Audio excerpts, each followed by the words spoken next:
and welcome to my channel RN Education.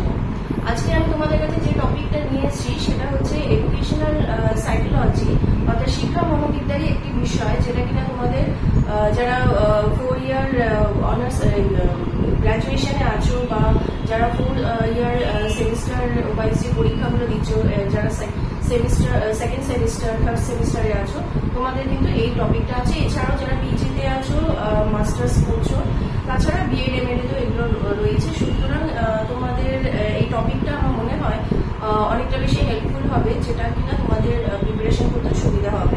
আসলে আজকে আমরা দেখিনি, আমরা যে আমাদের যে আজকে টপিক সেটা সম্পর্কে আমরা একটু কিছু জেনে নিই। আজকে আমাদের টপিক হচ্ছে ক্রিয়েটিভিটি বা সৃজনশীলতা।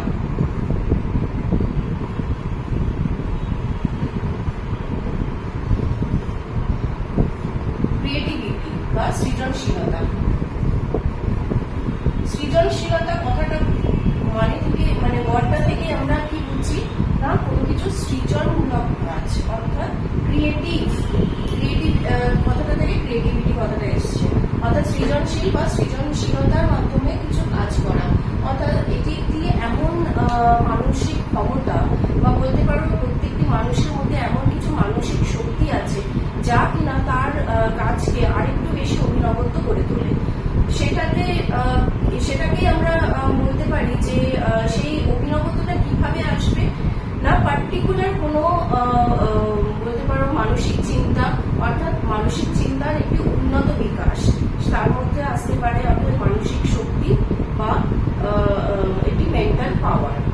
সব মানুষের মধ্যে কিন্তু একটি স্বাভাবিক শক্তি বা স্বাভাবিক মানসিক চিন্তা ভাবনা আছে, যা কিনা তাকে কোনো কিছু কাজ করতে উদ্যোগী করে বা নতুন কিছু কাজ সৃষ্টি সে করতে পারে। সেই নতুন কাজটা সে কিভাবে করবে না, তার উন্নত মানসিক চিন্তার বিকাশ তো আছে, এবং তার সাথে সাথে ধারাবাহিক চর্চা অর্থাৎ ধারাবাহিক অনুশীলন তাকে করতে হবে। তার মাধ্যমে সে তার যে জ্ঞান বা তার যে দক্ষতা, সেই দক্ষতাটাকে অনেক বেশি দৃঢ় করতে পারে, অর্থাৎ আত্মদৃঢ়তা এখানে কাজ করছে। এছাড়া হচ্ছে যে কোনো বিষয়কে একটু আলাদাভাবে চিন্তা করা, অর্থাৎ এখানে অপসারী চিন্তন, অভিসারী চিন্তন, অর্থাৎ কনভার্জেন্ট থিঙ্কিং, ডাইভার্জেন্ট থিঙ্কিং এর মাধ্যমে সে তার মানসিক বিকাশকে আরো বেশি উন্নত করতে পারে। এবং তার সাথে সাথে হচ্ছে তার সাহসিকতা, অর্থাৎ এখানে কোনো কাজ করতে গেলে সে তার নিজের সাহসিকতা দেখাচ্ছে, সে আরো বেশি কিভাবে কাজকে একটা নতুন রূপ দিতে পারে সেই বিষয় সম্পর্কে তাকে অনবরত তার চর্চা, অনুশীলন, ধারাবাহিক চর্চা এর মাধ্যমে সে তার মানসিক বিকাশকে আরো বেশি উন্নত করছে।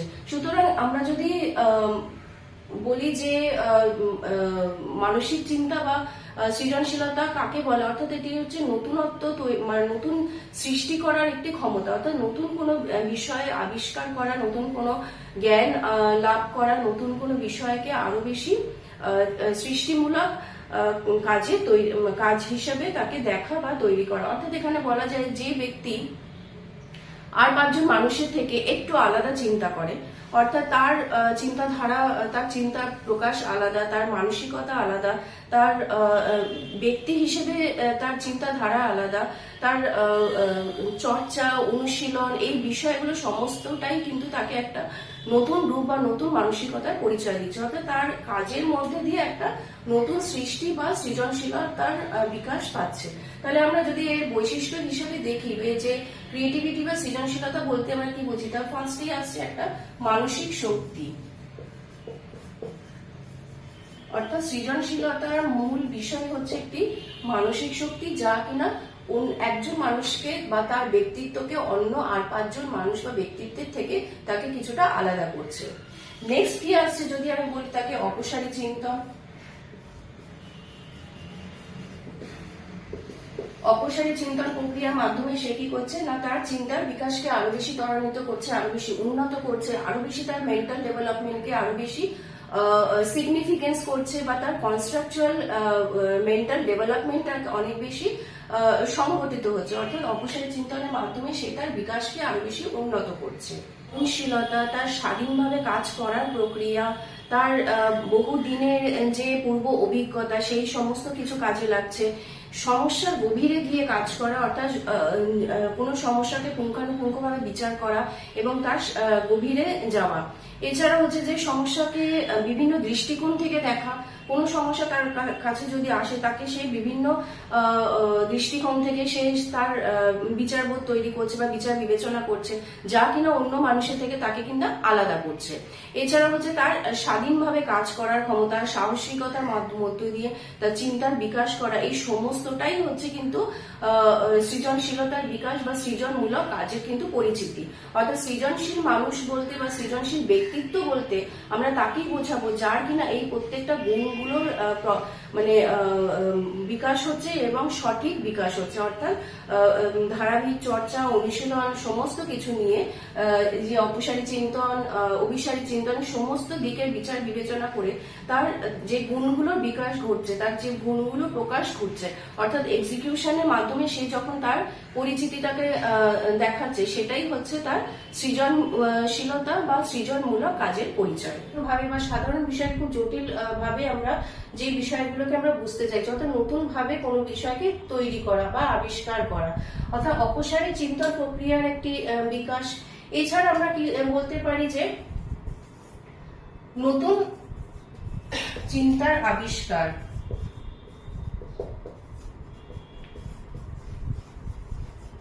অর্থাৎ নতুন জ্ঞানের সঞ্চার, সেটাও হতে পারে। যে চিন্তার মাধ্যমে যে বিষয়টা আমরা জানছি সেটার সাথে সাথে নতুন জ্ঞান তৈরি হচ্ছে, অর্থাৎ জ্ঞানার্জন প্রক্রিয়া, নতুন জ্ঞানার্জনের বিকাশ হচ্ছে। তো সুতরাং আমরা এই সৃজনশীলতার মাধ্যমে বিভিন্ন সাবলীল ভাবে বা খুব দ্রুততার মাধ্যমে যে মানসিক শক্তি আমাদের কাজ করছে এবং তার থেকে আমরা নতুন নতুন কি বিষয়গুলোকে শিখতে পাচ্ছি, নতুন কোন বিষয়গুলোকে আমরা জানতে পারছি বা কোন অভিনব বিষয় আমরা তৈরি করতে পারছি, সেই বিষয়কেই বলা হচ্ছে না সৃজনশীলতা। সৃজনশীলতা এই বিষয়টির উপরে মনোবিদ গিলফোর্ড তিনি তার ফ্যাক্টর অ্যানালিসিস মাধ্যমে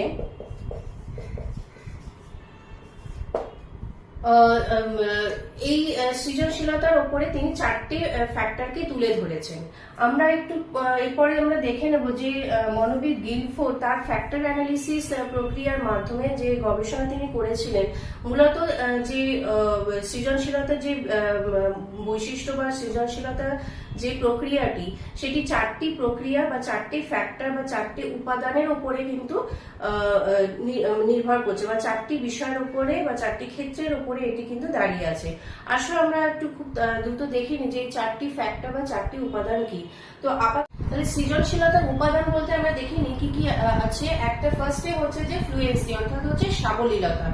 নেক্সট আছে ফ্লেক্সিবিলিটি বা নমনীয়তা। তারপরটি হচ্ছে অরিজিনালিটি, অর্থাৎ হচ্ছে মৌলিকতা বা স্বকীয়তা। এবং ইলাবোরেশন হচ্ছে সম্প্রসারণ, অর্থাৎ নিজের ভাবকে কতটা ব্যাখ্যা করতে পারছে, নিজের কতটা প্রকাশ করতে পারছে। সুতরাং আমরা ফার্স্টে যদি আমরা দেখি যে ফ্লুয়েন্সি বা সাবলীলতা বলতে কি কি আছে এর মধ্যে, যেমন হতে পারে এখানে ওয়ার্ড ফ্লুয়েন্সি, এক্সপ্রেশনাল, আর কি কি হতে পারে অনুষঙ্গ বা অ্যাসোসিয়েশনাল। অর্থাৎ অ্যাসোসিয়েশনাল মানে হচ্ছে কোনো শব্দকে অনুষঙ্গ ভাবে তাকে ব্যাখ্যা করা। ফার্স্টে যদি আমরা দেখে নিই যে ওয়ার্ড বা শব্দগুচ্ছ বা শব্দকে বা একটা লেটারকে দিয়ে কত তাড়াতাড়ি কি কি শব্দ বা সে বর্ণ তৈরি করতে পারছে।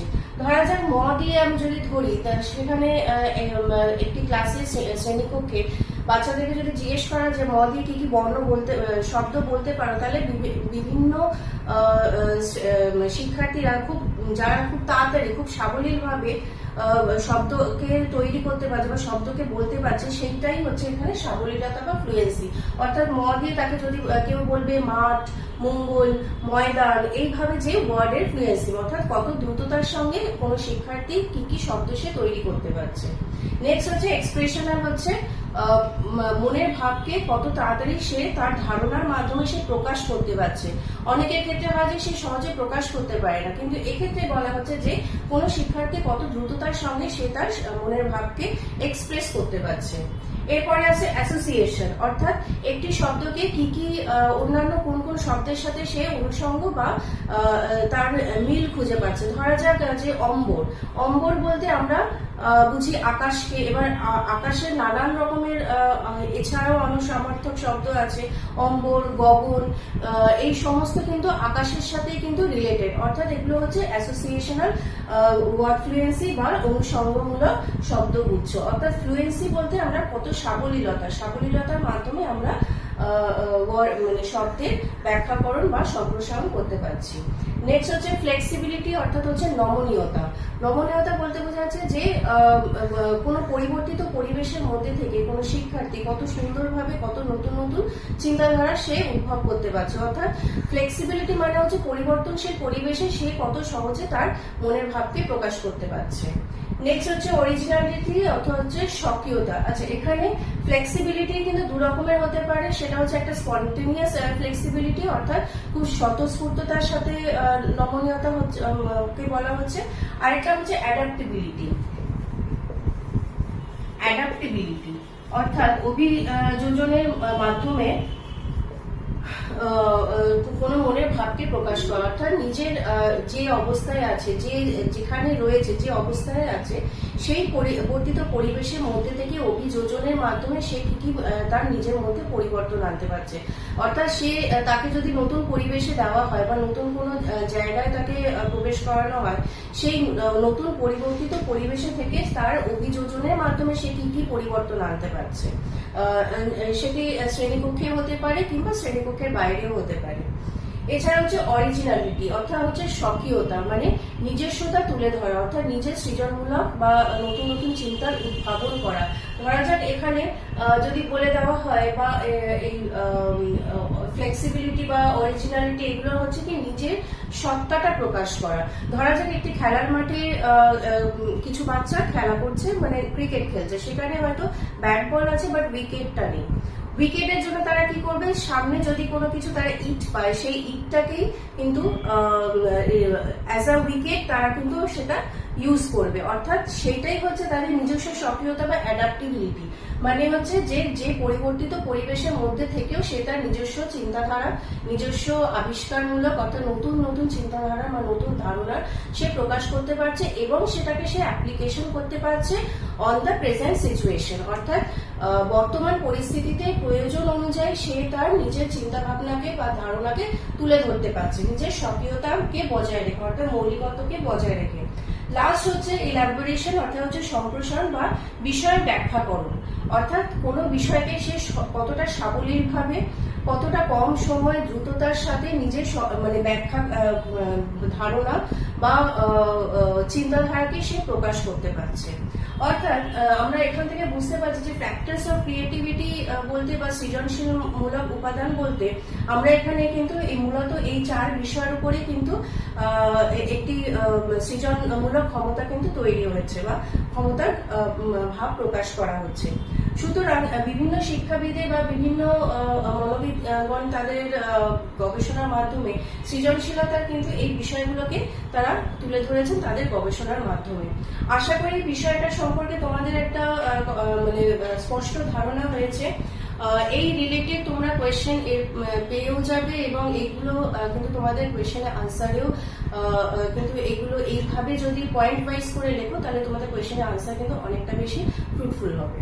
নেক্সট হচ্ছে আমরা এখান থেকে যে কোয়েশ্চেন আসে এর সাথে আমরা এতক্ষণ জানলাম যে ক্রিয়েটিভিটি কাকে বলছে বা সৃজনশীলতা কাকে বলছে এবং তার ফ্যাক্টরগুলো কি, অর্থাৎ সৃজনশীলতার উপাদান কি। এর সাথে আরেকটি কোয়েশ্চেন আসে যে শ্রেণীকক্ষের অ্যাপ্লিকেশন কি, সেটাও আমি নেক্সট ভিডিওতে আমি এই সম্পর্কে আরেকটু আলোচনা করে নেব, যে সেটি খুবই শর্টে আসে, যে এটা 5 মার্কসের একটা কোয়েশ্চেন আসে যে শ্রেণীকক্ষের অ্যাপ্লিকেশনটা কি, ক্রিয়েটিভিটি। তো আশা করি আপাতত এই কনসেপ্টটা তোমাদের কাছে ক্লিয়ার হয়েছে। যদি এই সম্পর্কিত যদি কোনো কোয়েশ্চেন থাকে বা কোনো কোয়ারিজ থাকে অবশ্যই আমাকে কমেন্ট বক্সে আমাকে জানাবে। আর কি কি টপিক তোমরা জানতে চাইছো বা আর কি কি টপিক সম্পর্কে তোমাদের আরেকটু ডিটেলস প্রয়োজন সেটা অবশ্যই আমাকে কমেন্ট বক্সে জানাবে। আর এই সংক্রান্ত ভিডিও যদি তোমাদের ভালো লেগে থাকে, ভিডিওকে অবশ্যই লাইক, শেয়ার এন্ড সাবস্ক্রাইব করে দিও। আর এছাড়া যদি আমি সাইকোলজির ওপরে, এডুকেশন সাইকোলজির উপরে আমি আরো কিছু ভিডিও আমি খুব তাড়াতাড়ি নিয়ে আসবো আমার নেক্সট ভিডিওতে। ভিডিও যদি ভালো লেগে থাকে ভিডিওকে অবশ্যই একটা লাইক করে দিও। সো আজকের মতো এই পর্যন্ত এই টপিকটি। So thank you, thanks for watching.